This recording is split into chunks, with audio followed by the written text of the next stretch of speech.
सम्भाषणसन्देशसंस्कृतमासपत्रिकायां प्रकाशितानां बालकथानां ध्वनिप्रसारणम् इदं बालमोदिनी इति। भगवान् शङ्करः कदाचित् सर्वेषाम् अपि देवानां मेलनं कारयितुम् इष्टवान्। अतः सः सर्वेभ्यः अपि देवेभ्यः कैलासम् आगच्छन्तु इति आमन्त्रणं प्रेषितवान्। निश्चिते दिने सर्वेऽपि देवाः स्वस्ववाहनेन कैलासम् आगताः। कैलासे सर्वेषां मेलनाय उत्तमः सभामण्डपः रचितः आसीत्।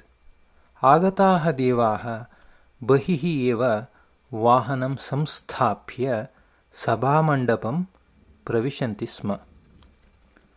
भगवान् महाविष्णुः गरुडारूढः सन् अन्ते आगतवान्।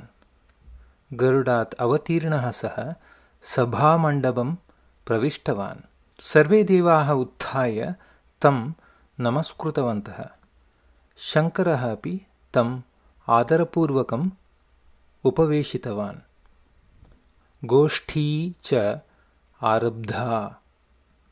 अत्रान्तरे बहिः स्थितस्य गरुडस्य जामीता अभवत्। सः एवमेव इतस्ततः चलितवान्। पुरतः एकः महान् वटवृक्षः आसीत्। गरुडः वटवृक्षस्य समीपं गत्वा तस्य अधः उपविश्य कैलासस्य प्रकृतिसौन्दर्यं पश्यन् आसीत्।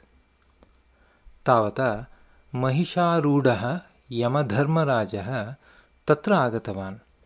सः महिषात् अवतीर्णः। ततः किमपि चिन्तयन् इव इतस्ततः दृष्टवान्। पुरतः वृक्षस्य उपरि एकः कपोतः उपविष्टः आसीत्। तं कपोतं तीक्ष्णया दृष्ट्या सः दृष्टवान्। ततश्च किमपि विचिन्त्य म्लानमुखः सन् सभामण्डपं प्रविष्टवान्।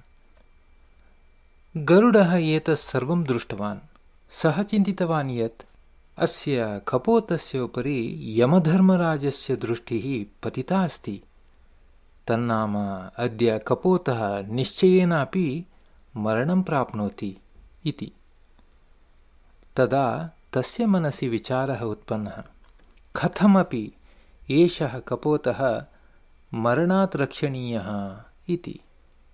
अनन्तरं च सः झटिति तं कपोतं गृहीत्वा 10 निमेषाभ्यन्तरे एव भारतस्य दक्षिणकोणे स्थितं रामेश्वरक्षेत्रम् आनीतवान्।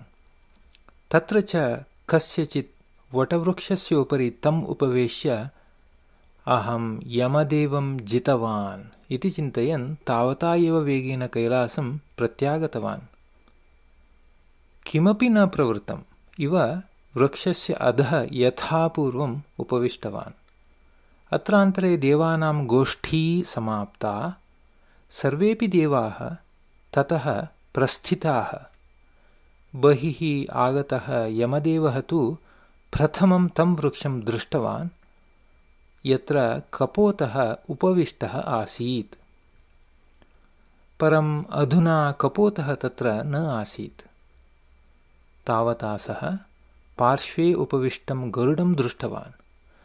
गरुडं दृष्टवतः तस्य अतीव सन्तोषः जातः। यमधर्मराजस्य एतादृशं व्यवहारं दृष्ट्वा गरुडः विस्मितः अभवत्। सः समीपं गत्वा यमदेवं पृष्टवान्, भोः यमदेव, प्रातः अत्र कपोतं दृष्टवतः भवतः मुखं म्लानम् आसीत्। इदानीं कपोतः अत्र नास्ति। तम् अदृष्ट्वा भवान् प्रसन्नः अस्ति। एतत् कथम् इति। तदा प्रसन्नमुखः यमधर्मराजः उक्तवान्, तदीयकर्मफलानुसारम् अद्य मध्याह्ने रामेश्वरक्षेत्रे कस्यचित् वटवृक्षस्य उपरि तस्य कपोतस्य मरणं निश्चितमस्ति। परं प्रातः तम् अत्र कैलासे दृष्ट्वा अहं चिन्ताक्रान्तः अभवम्। कथम् एषः मध्याह्नात् पूर्वं रामेश्वरं प्राप्स्यति इति। इदानीं भवन्तम् अत्र दृष्ट्वा अहं निश्चितवान् अस्मि यत् भवान् तं तत्र प्रापितवान् इति, अतः एव सन्तुष्टः अस्मि इति। यमधर्मराजस्य वचनं श्रुतवतः गरुडस्य अहङ्कारः विलुप्तः। लज्जया सह तं नमस्कृत्य क्षमां प्रार्थितवान्। यमदेवः उक्तवान्, विधेः नियमः न केनापि परिवर्तयितुं शक्यः इति।